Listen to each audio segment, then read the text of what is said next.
मौलाना room की ज़ात दे कोल एक बंदा हाज़र होया, आके कहंदा मौलाना साहब इंसान दे कोल 3 चीज़ां होण ना, जिस टाइम वो मरदा तो लोग उन्हें बहुत याद करदे। आपने फरमाया कि वो 3 चीज़ां किहड़ियां वा? कहंदा एक तो जो बंदा मरदा जिहदे कोल दौलत बहुत ज़्यादा होवे ते जो मरदा तो लोग कहंदे यार फलाना बहुत दौलतमंद सीगा ते अज मर गया। नंबर 2 जिहदे कोल कोई इलम होवे ते जो वो मरदा तो लोग कहंदे यार बड़ा दना आदमी सी, आलम फाजल बंदा सीगा अज मर गया।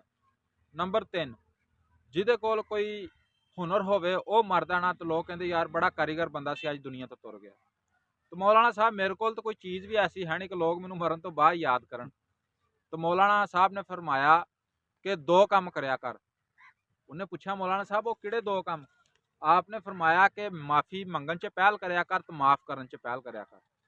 तो दोस्तों जिंदगी नू सौखिया करन वास्ते इक्को ही हल आ इहदा कि बर्दाश्त करना सीख लीए। जो इंसान बर्दाश्त करना सीख लेगा तो इंशाअल्लाह दुनिया आखिरत च कामयाब हुंदा। ते जे वीडियो चंगी लगी होवे वीडियो नू लाइक करो, चैनल नू सबसक्राइब करियो ते वीडियो नू शेयर करियो।